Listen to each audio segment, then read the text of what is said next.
Why is my mother's name scratched off this program? Maya Carter's small voice cut through the ballroom before the orchestra could play its first note. The applause stopped so quickly that the crystal chandeliers seemed louder than the people beneath them.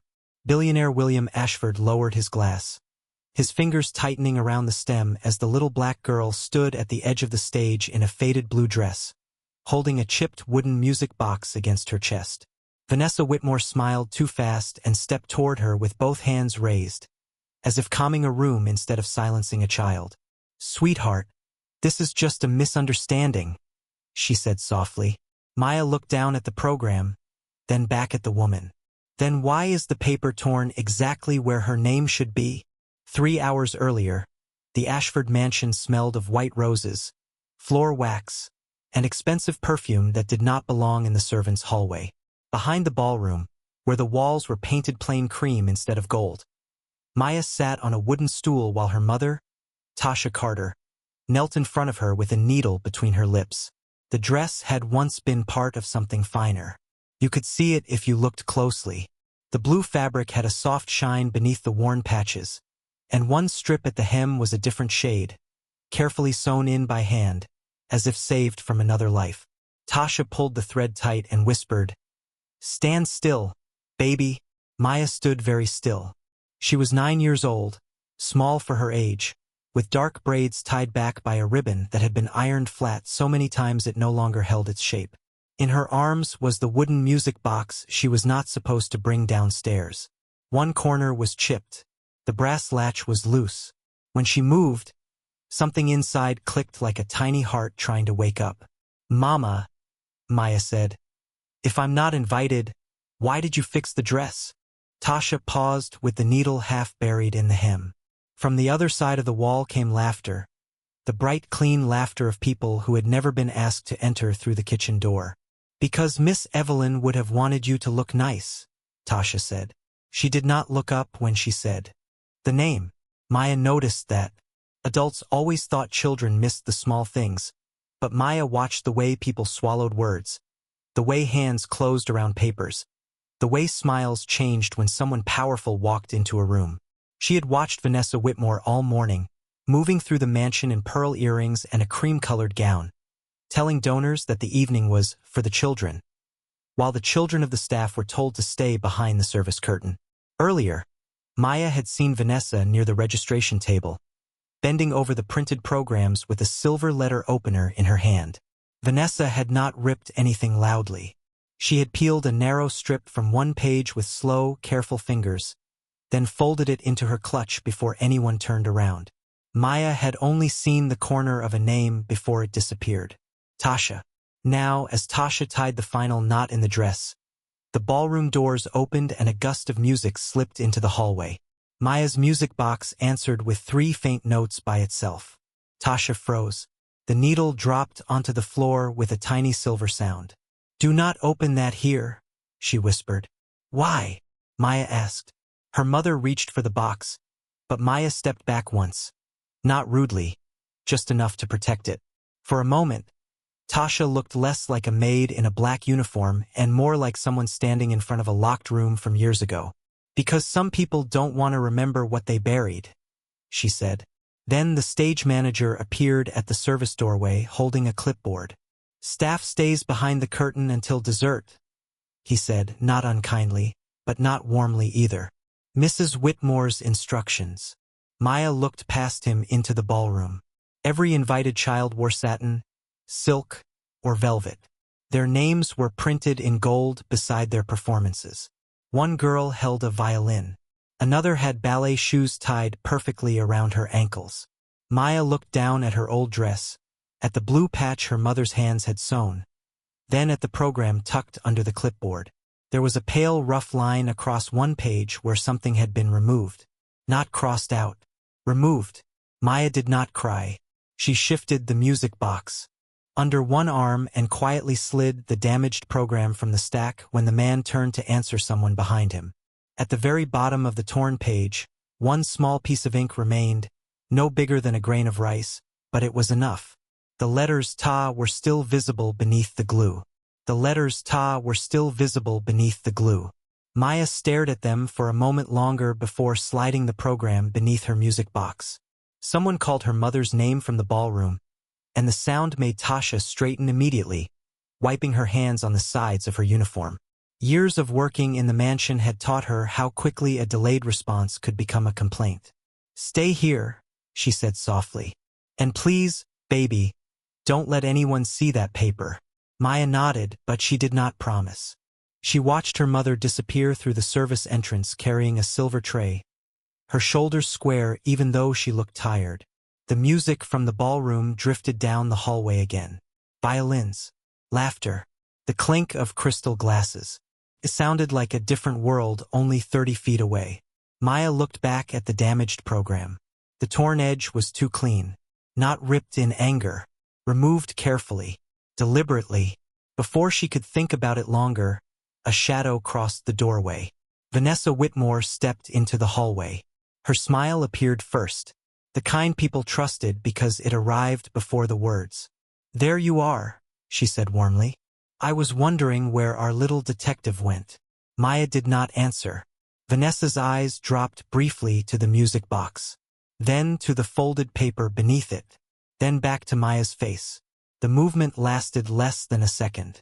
"That's a beautiful box," Vanessa said. "Very old." Maya held it tighter. "It was my mother's."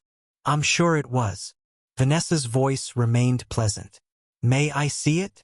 Maya shook her head. "Not rudely, just once." Vanessa laughed softly, as though refusing wealthy adults was an adorable habit children eventually outgrew. "Fair enough." Then she crouched slightly. "You know, sometimes old things carry old stories, and old stories can confuse people." Maya noticed something then. Vanessa was wearing expensive perfume. She always did. But beneath it lingered a faint scent of glue. School glue. Paper glue. The same smell rising from the damaged program. Vanessa stood before Maya could study her longer. "Enjoy the evening," she said. "And remember, not every question needs an answer." Then she walked away. Maya waited until the hallway emptied before unfolding the paper again. Her eyes returned to the tiny surviving letters. Ta. She traced them carefully with her thumb. Not because she was sad, because she was thinking. There were more than 100 names printed in the program. She had seen them earlier while helping her mother carry centerpieces. None started with Ta except one, Tasha Carter. Her mother's name. A sudden burst of applause echoed from the ballroom. Maya looked up. Why would anyone print her mother's name in the performance program? Tasha wasn't a guest. She wasn't a performer. She wasn't even allowed to sit in the audience. The question stayed with Maya all afternoon.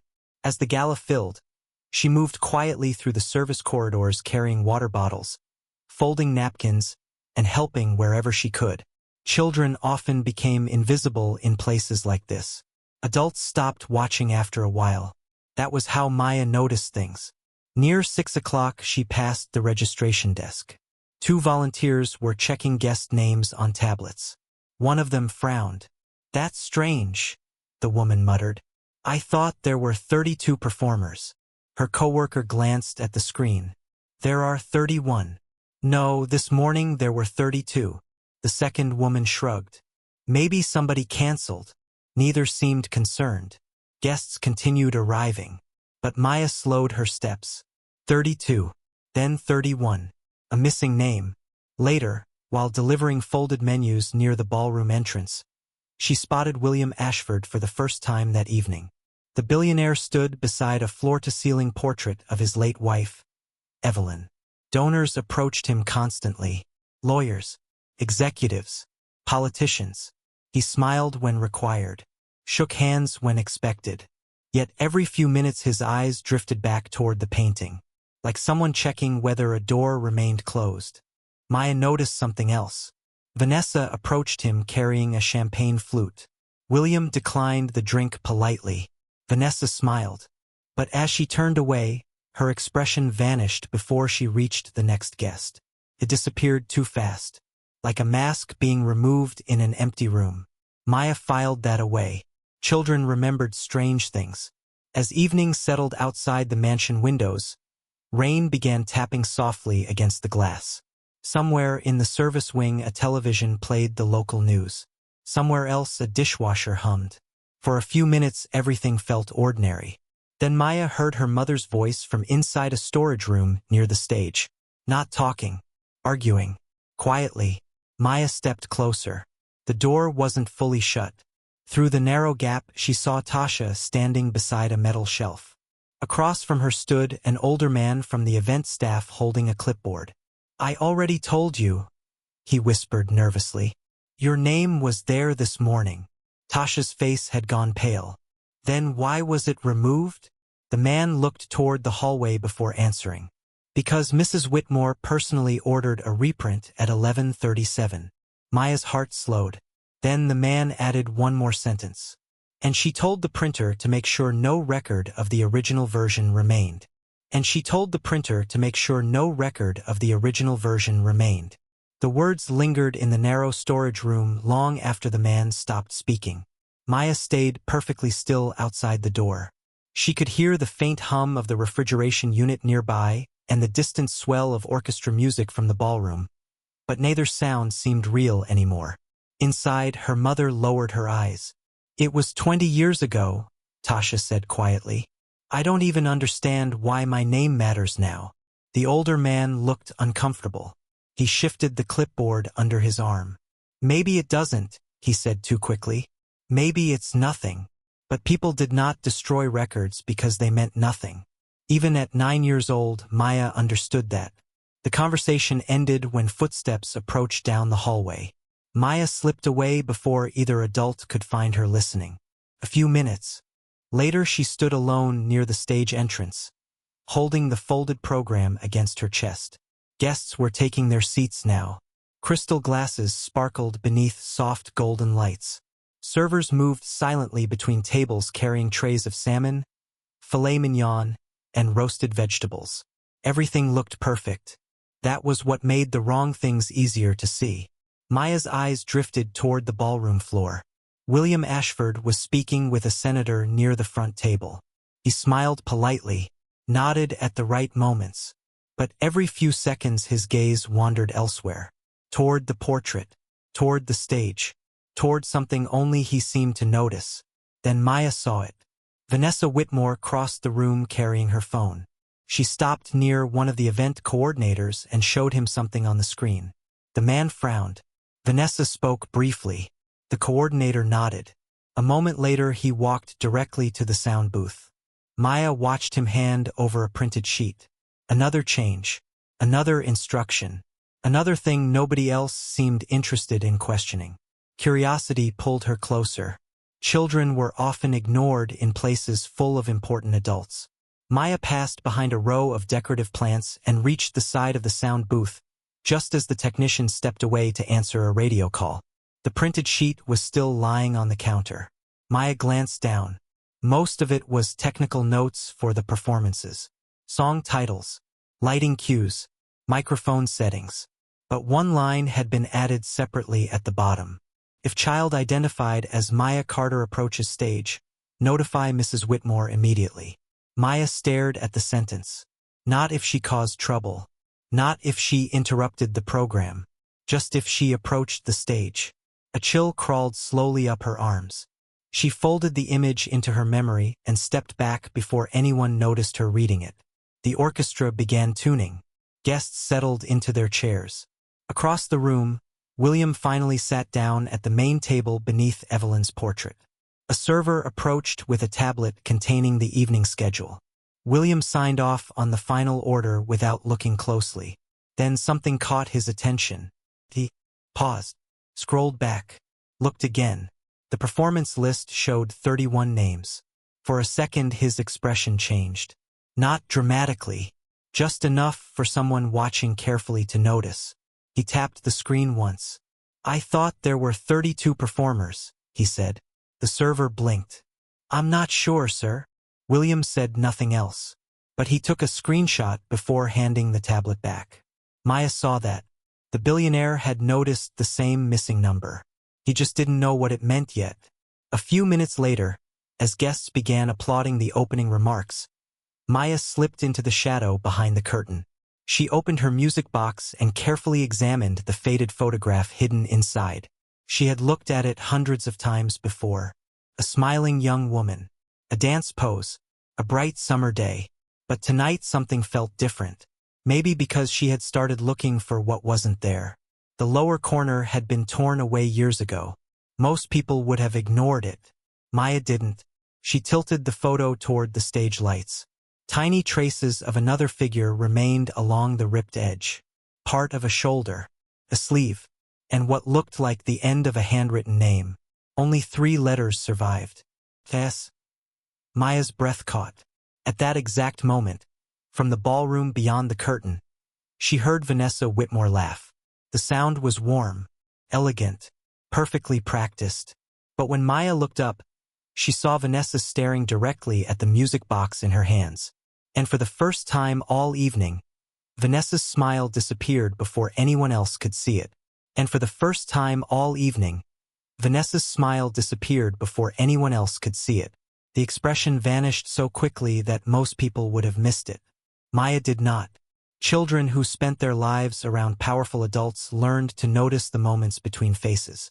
1 second later, Vanessa was smiling again, greeting donors, thanking sponsors, touching elbows, laughing softly at jokes she had probably heard 100 times before. But Maya had already seen the crack. The gala officially began. A spotlight swept across the ballroom. The master of ceremonies welcomed everyone to the annual Ashford Foundation Arts celebration. Guests applauded. Cameras flashed. Servers moved quietly between tables. Maya remained behind the curtain, holding the music box against her ribs and the torn photograph inside her dress pocket. She knew she should stay hidden. She also knew she wasn't going to. A hand suddenly rested on her shoulder. "There you are." Maya turned. It was Gregory Hale, the Foundation's Director of Operations. He was a tall man in a dark suit with silver-framed glasses and the careful smile of someone paid to solve problems before rich people noticed them. "Mrs. Whitmore asked me to find you," he said. "Come with me." Maya didn't move. "Why?" Gregory's smile remained unchanged. "Because children aren't supposed to be backstage during a live event. Other children are. Those children are performers." His tone stayed polite. "You aren't."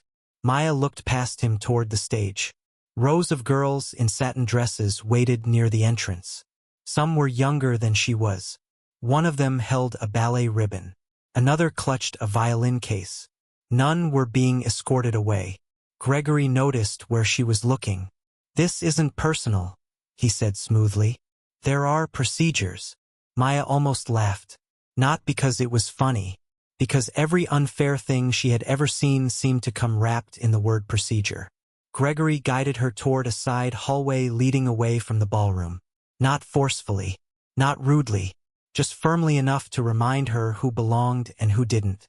The farther they walked, the quieter the music became. The gold walls gave way to plain white paint. Crystal chandeliers became fluorescent ceiling lights. The rich world disappeared one hallway at a time. They stopped near a staff break room. Through the open doorway Maya could see folding chairs, vending machines, and a small television playing muted local news.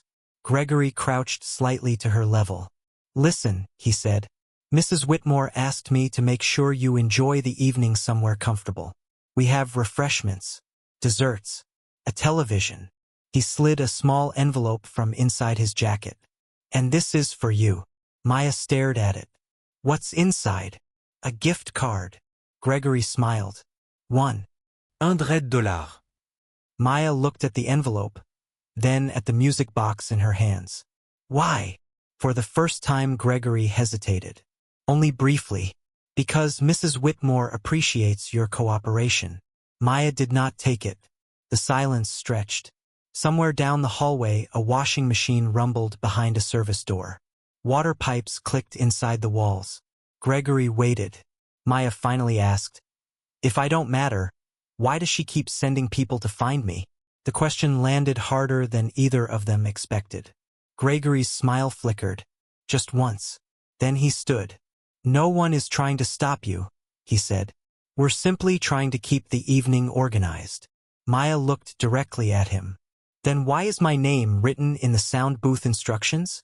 Gregory's face remained professional, but his eyes changed. Only for a second. He hadn't known she saw that paper. Before he could answer, applause erupted from the ballroom. The first performance had ended. Gregory glanced toward the sound of the crowd. Then his phone vibrated. A text message lit up the screen before he could lock it. Maya only caught a glimpse. 3 words. Is she secured? Gregory quickly turned the phone away. Too quickly. Stay here, he said. I'll be right back. Then he walked down the hallway, already typing a response. Maya watched him disappear around the corner. The break room television reflected faintly in the glass of a vending machine. For a moment everything felt still. Then she looked down at the unopened envelope Gregory had accidentally left on the chair beside her. One edge wasn't sealed properly. A folded note was visible inside. Not a gift card. A printed instruction sheet. And across the top, in bold black letters, was her full name. And across the top, in bold black letters, was her full name. Maya stared at the page without touching it at first. The fluorescent lights above the break room hummed softly. Somewhere deeper in the service wing, dishes clattered into industrial sinks. The gala continued only a few walls away, yet it suddenly felt very far from her. Slowly, she slid the paper from the envelope. It was not a gift card authorization. It was an internal event memo. Her name appeared twice. The first line read, "If Maya Carter is located near the stage, redirect to staff lounge until event concludes." The second line was stranger. "Do not permit access to performance areas under any circumstances." Maya read the sentence again. Under any circumstances. Not unless she misbehaved. Not unless she caused a disruption. Under any circumstances. The wording made her stomach tighten. She folded the paper carefully and tucked it inside the music box beneath the photograph. Then she stood. Whatever this was, it had started long before tonight. She slipped back into the hallway just as Gregory disappeared through another corridor. No one stopped her. Adults rarely looked down when they were busy looking at each other. By the time she reached the ballroom entrance again, the second performance was ending. Applause rolled across the room. Maya stayed hidden behind a velvet curtain near the rear wall. From there she could see William Ashford seated beneath Evelyn's portrait. The billionaire looked calm, composed, almost detached. Yet she noticed something familiar. He was no longer watching the performers. He was watching the room, watching people, watching reactions, the way she did. Across the ballroom, Vanessa was speaking with donors while keeping one eye on the stage and another on the side entrances. Then her gaze briefly swept the room and landed directly on Maya's hiding place. Maya ducked back behind the curtain before Vanessa could be certain. A moment later she heard footsteps approaching. Not Gregory this time. Her mother. Tasha appeared from the service hallway carrying an empty silver tray. Relief crossed her face when she found Maya. "I've been looking everywhere for you." Maya opened the music box. "Mama, look." Tasha read the memo. The color drained from her face. She looked toward the ballroom immediately, then toward the hallway Gregory had used earlier. "Put that away," she whispered. "Now." "Why?" Tasha swallowed. "Because people lose jobs over less." Maya hesitated. Then she reached deeper into the music box and removed the old photograph. The one with the torn corner. "And this?" she asked. Tasha froze. For several seconds she said nothing. Maya had never seen her mother look afraid of a picture before. Finally Tasha took it. Her thumb brushed across the missing edge. "I haven't seen this in years. Who's the person that was cut out?" Tasha didn't answer right away. Her eyes moved to Evelyn's smiling face in the photo. Then toward the ballroom where Vanessa stood laughing with guests. "Sometimes," Tasha said quietly, "people remove things because they hurt." Maya shook her head. "No." Tasha looked at her. "What?" Maya pointed at the tear. "People tear out things they don't want anyone else to see." For a moment neither spoke. Then a voice interrupted them. "May I see that?" William Ashford had crossed the ballroom without either of them noticing. He wasn't surrounded by assistants or board members now. Just a man in a tailored black suit standing a few feet away. Tasha immediately straightened. Mr. Ashford. William's attention stayed on the photograph. Maya studied him carefully. He wasn't looking at Evelyn's face. He was looking at the torn corner. Maya held the photo a little tighter. Why? She asked. William seemed surprised by the question. Then he answered honestly. Because I think I've seen it before. The ballroom noise faded into the background. Maya stepped forward and placed the photograph in his hand herself. No one else. Not Gregory. Not Vanessa. Not even her mother. William examined it silently. His eyes moved from the image to the torn edge. Then to something written faintly on the back. He turned the photograph over. There, beneath years of fading and wear, a single line of handwriting remained. Not enough to understand completely, just enough to recognize. William's breathing slowed. He knew the handwriting. Evelyn's. He stared at the words for several seconds before speaking. This isn't a photograph from a charity event. His voice had gone quieter. This was taken at my house. Maya watched something shift behind his eyes. Not belief. Not yet. Memory. Then William looked up toward Vanessa. Across the ballroom, she had stopped smiling. And for the first time all evening, William noticed that she looked nervous. And for the first time all evening, William noticed that she looked nervous. The moment lasted less than a heartbeat. Vanessa recovered quickly, lifting a champagne glass toward a donor and offering the same polished smile she had worn all night. But William had spent 20 years negotiating with executives, attorneys, investors, and politicians. He knew the difference between confidence and performance.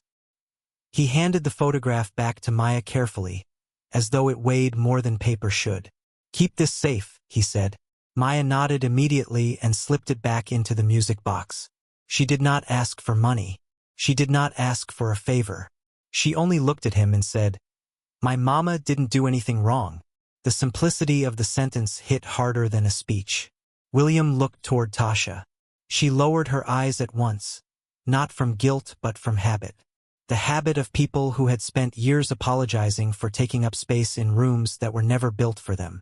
No one said she did, William replied quietly. Maya held his gaze. They keep acting like she did. Neither William nor Tasha answered, because she wasn't wrong. A few minutes later William returned to his table, but he no longer listened to the speeches.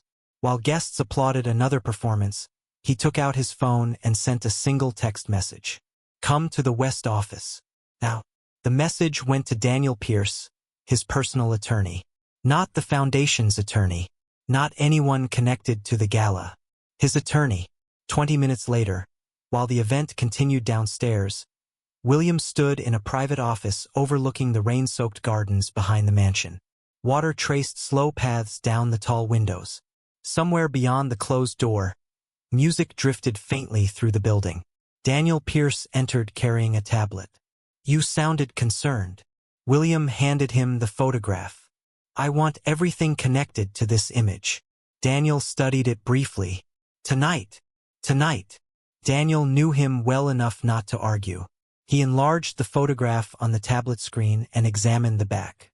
Handwriting. William nodded. Evelyn's. Daniel looked up immediately. You're sure? William didn't answer right away. He was staring at the torn edge again. Eva.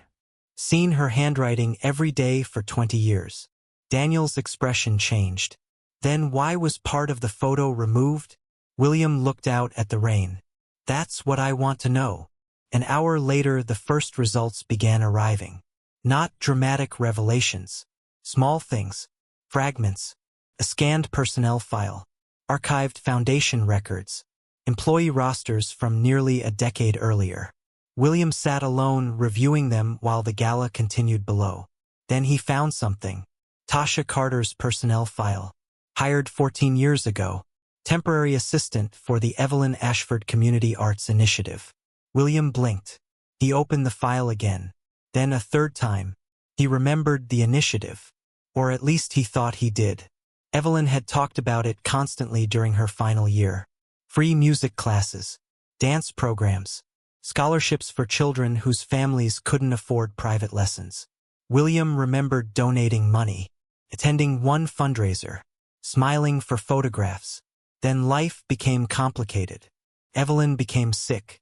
The project disappeared from conversation. He had assumed it ended naturally after her death. Yet according to the file, it hadn't ended. It had been terminated. The distinction mattered. William opened another document. Closure authorization. Executive approval signature. Vanessa Whitmore. His jaw tightened slightly. Not because Vanessa had authority to sign it. She did. But because of the date. The authorization was approved 36 hours after Evelyn's funeral. 36 hours. Rain tapped softly against the windows. In the hallway outside, a cleaning cart rolled past. The ordinary sounds somehow made the discovery colder. William scrolled further. Another attachment appeared. A funding report. Most of the pages had been removed. One survived. At the bottom sat a handwritten note from Evelyn herself. If anything happens to me, make sure the children still have a place to dance. William stared at the sentence until the words blurred. He remembered that handwriting. He remembered that promise. He remembered dismissing it as one more dream Evelyn would eventually organize herself. Then another realization arrived, quieter but somehow worse. Tasha. Carter hadn't been some random employee.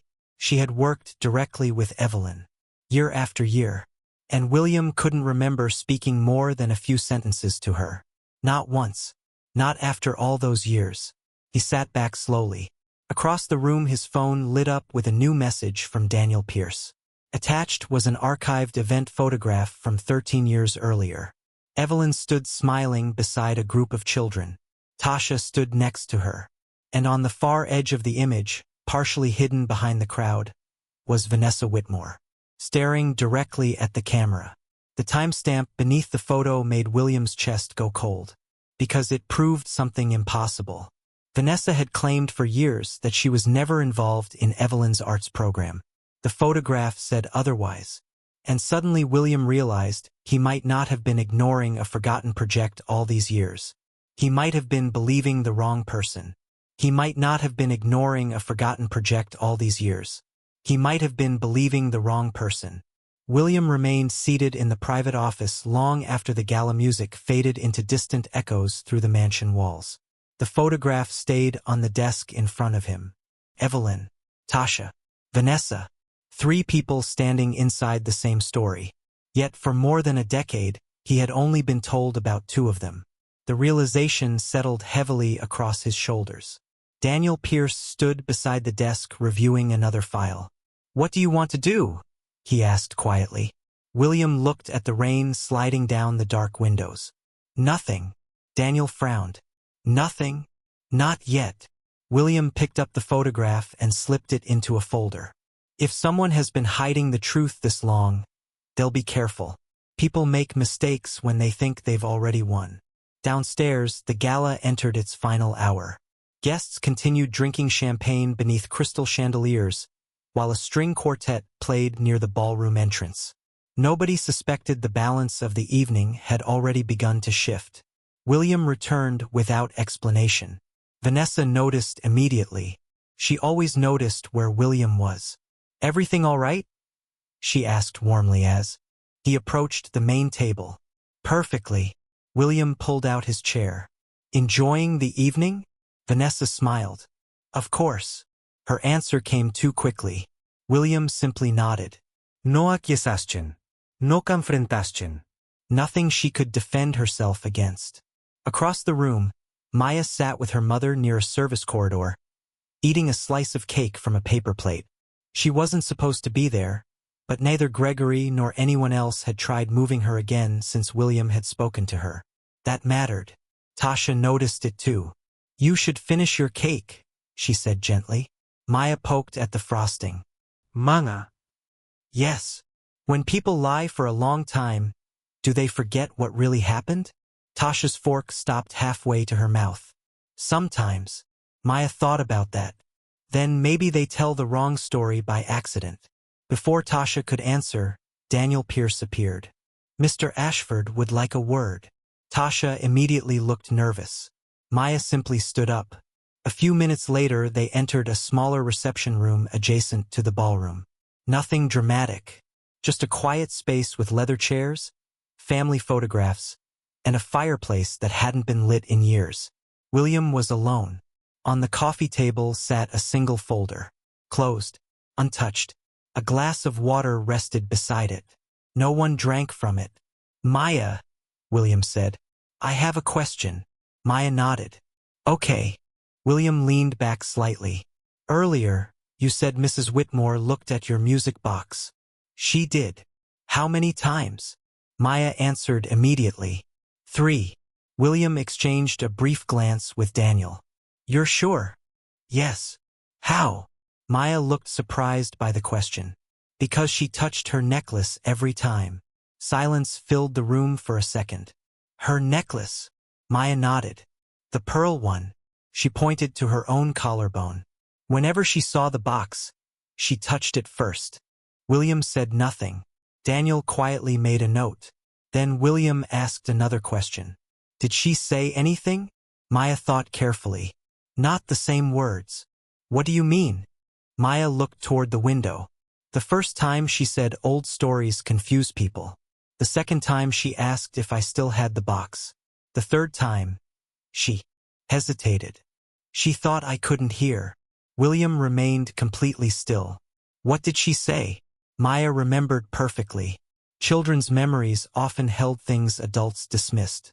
"She told Gregory the box should have been gone years ago." The room fell silent. Even the faint ballroom music seemed to disappear. William didn't react outwardly. Not much, just a slow blink, a slight tightening of his jaw.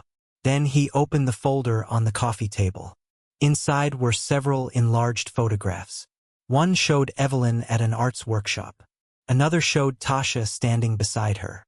Another showed Vanessa at the edge of the frame. "Maya," William asked softly, "have you ever seen this picture before?" Maya studied it, then pointed immediately. "Not at Evelyn. Not at Tasha. At Vanessa. Her necklace." Daniel looked up. "What about it?" Maya leaned closer. "It's different." William's eyes narrowed. "Different how?" Maya pointed at the photograph. "Back then the pearl was blue." Then she pointed toward the ballroom where Vanessa was entertaining donors beneath the chandeliers. "Now it's white." Nobody spoke. Daniel slowly reached for the photograph. There, barely visible in the enlarged image, hung a blue pearl pendant around Vanessa's neck. The exact same design she still wore today. Only the stone had changed. At that exact moment, the reception room door opened. Vanessa stepped inside with her practiced smile already in place. Then she saw Maya standing beside William Ashford. And for the first time that night, she understood the little girl was no longer standing alone. And for the first time that night, she understood the little girl was no longer standing alone. Vanessa stopped in the doorway, her hand still resting on the brass handle. The practiced smile remained on her face, but it no longer reached her eyes. William stood beside Maya without moving. No raised voice. No accusation. Just silence. The kind that forces people to fill it themselves. "I hope I'm not interrupting," Vanessa said lightly. "Not at all," William replied. His calmness felt colder than anger. Vanessa's gaze drifted toward the photographs on the coffee table. Then to the folder. Then to Maya's music box. Her attention lingered there a fraction too long. "Interesting evening," she said. "Very." William closed the folder. "Actually, there is something I'd like everyone to see." 40 minutes later, the final gala presentation was announced. Guests returned to their seats beneath the chandeliers. Donors, board members, politicians, journalists, and foundation partners filled the ballroom. The stage lights brightened. Most assumed William Ashford was about to deliver his annual closing remarks. Instead, he walked onto the stage carrying a single folder. Daniel Pierce stood near the front row. Tasha sat stiffly at the edge of the room, unable to understand why her hands were trembling. Maya sat beside her, the music box resting on her lap. Vanessa remained near the donor tables, elegant and composed. At least from a distance. William approached the microphone. "Before we conclude tonight," he said, "I'd like to revisit something important." The ballroom quieted. Behind him, the giant screen above the stage flickered to life. An old photograph appeared. Evelyn smiling beside a group of children. Murmurs moved through the crowd. Then another image appeared. The same event. Higher resolution. Wider frame. This time Vanessa could be seen clearly standing near Evelyn. William looked toward her. "You told me for years you had no involvement with Evelyn's arts initiative." Vanessa's expression barely changed. "I attended several public events." "That's not what you said." Silence. William pressed a button. A scanned document appeared next.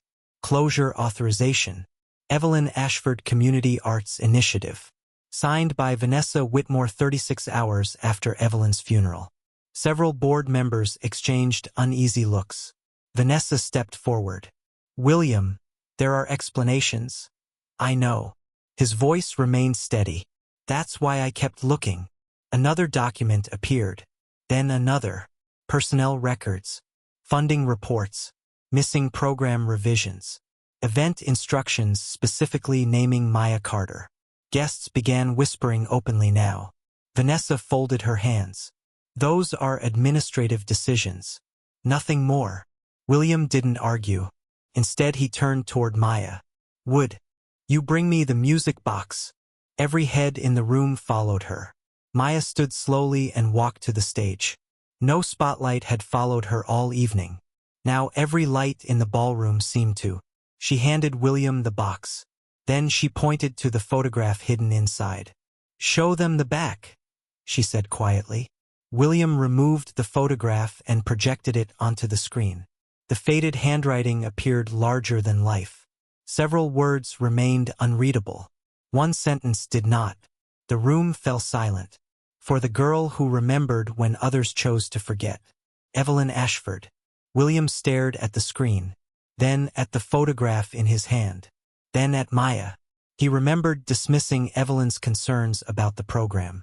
He remembered missing meetings, ignoring updates, trusting reports instead of people, trusting Vanessa. The realization hurt more than he expected. But Maya wasn't finished. "Turn it over again," she said. William frowned slightly. "Why?" "Because the tape came loose." The room froze. William looked down.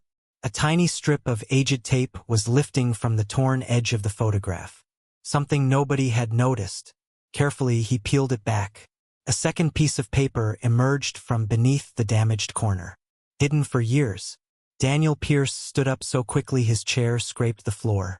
William unfolded the fragile scrap with trembling fingers. It wasn't part of the photograph. It was a note. A handwritten note from Evelyn. The ballroom became so quiet that the air conditioning sounded loud. William read the first line, then stopped breathing for a moment. His face drained of color. He read it again. Across the room, Vanessa's composure finally cracked. The note was short, only 2 sentences, but it changed everything. "If this reaches William, tell him Tasha kept her promise." Vanessa did not. William could not speak. The words sat in his hands like a verdict delivered years too late. He looked toward Tasha, then toward Maya, then toward Vanessa. The woman he had trusted most after Evelyn's death lowered her eyes first. Nobody moved. Nobody spoke. William folded the note once, very carefully. Then he handed it to Daniel Pierce. His voice, when it finally returned, was almost frighteningly calm. "Call my attorney. Call my attorney." Nobody in the ballroom moved at first. The words were not loud. They did not need to be. They landed with the quiet finality of a door locking behind someone. Daniel Pierce stepped forward immediately, taking possession of Evelyn's note, while 2 members of the foundation board rose from their seats. Across the room, Vanessa Whitmore stood perfectly still. For years she had controlled narratives, meetings, reports, and decisions. Tonight, for the first time, she could not control the evidence. The gala ended early. Guests left in hushed groups. Journalists who had attended as donors suddenly found themselves witnessing something far more valuable than a fundraising speech. Within 48 hours, an independent review of the Ashford Foundation was announced. Archived financial records were reopened. The closure of Evelyn's Arts Initiative was formally investigated. Several deleted files were recovered from backup servers. Internal emails surfaced. Meeting notes surfaced. Signatures surfaced. One by one, decisions that had disappeared into administrative paperwork returned to daylight. Vanessa was removed from all leadership positions pending investigation. The board voted unanimously, not because William demanded it, because the documents spoke for themselves. The foundation later released a public statement acknowledging that Evelyn's original program had been terminated against her documented wishes. For the first time in years, the truth existed somewhere official. Not whispered, not hidden, written, recorded, preserved. Tasha Carter received a letter 2 weeks later. Then another. Then another. The foundation restored years of unpaid consulting compensation connected to work she had continued voluntarily after the program's closure. More importantly, her role in building Evelyn's Arts Initiative was publicly recognized. Her name appeared where it should have appeared all along. On the program archives. On donor records. On the foundation website. One afternoon, Maya sat beside her mother at the kitchen table while Tasha stared silently at a printed document bearing her own name. She traced the letters once with her fingertip. Then she laughed softly and wiped away tears she had spent years refusing to show anyone. "They finally spelled it right," she whispered. Maya smiled. "I know." William changed more slowly. Money could solve some problems overnight. Character rarely worked that way. He spent weeks reviewing projects he had once delegated without question. He met employees whose names he had never learned. He reopened programs that had quietly disappeared after budget meetings. He listened more than he spoke. And when people tried to tell him that what happened had simply been an unfortunate misunderstanding, he stopped them. Because it wasn't. It was years of silence. Years of assumptions. Years of trusting systems instead of people. The following spring, the Evelyn Ashford Children's Arts Trust officially reopened. This time, the charter included protections that prevented any single executive from shutting it down alone. Scholarships were funded. Community programs returned. Music classes reopened. Dance studios reopened. Children arrived from neighborhoods that had never been invited into rooms like the Ashford Ballroom. On opening day, a photograph hung inside the entrance hall. Evelyn stood smiling beside Tasha. The torn corner had been digitally restored using other archived images. No one was missing anymore. Near the bottom of the frame, a small brass plaque carried both their names. Maya noticed it immediately. Months earlier, she would have stood outside the room. This time she walked through the front entrance carrying her own invitation card. Her name was printed clearly across the center in gold letters. Nobody had crossed it out. Nobody had removed it. Nobody could. Later that evening, after the speeches ended and the guests went home, William found Maya sitting alone near the rehearsal room. The old music box rested on her lap. The building was quiet except for distant piano notes drifting through the hallway. William sat beside her.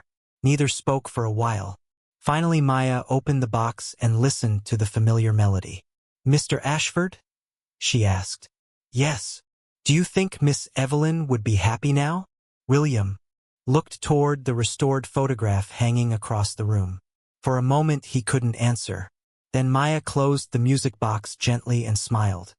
"I think she already knew the truth would come back." William looked at the little girl who had refused money, refused silence, and refused to let other people decide what mattered. The room fell quiet again. Warm, peaceful, honest. And for the first time in a very long time, the people who had been overlooked were no longer standing outside the story. They were finally being heard.